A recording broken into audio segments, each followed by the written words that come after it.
supermarket. It's snowing.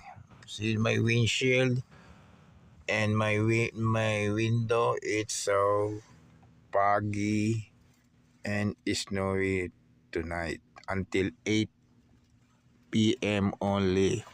So tomorrow it's cloudy again. Saturday, good weather, sunny. And Sunday, Monday, it's cloudy.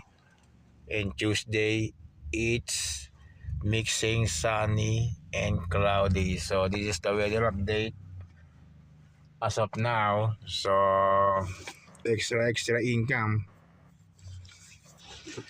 Extra income. After work until 7 to 5:30. So this is the condition of Canada, Saskatchewan right now at the supermarket. Okay, in front of the grocery store. Okay, so it's okay. Subscribe and click the notification bell for upcoming latest video updates at weather in Canada, Saskatchewan. Okay, so see you guys. That's all.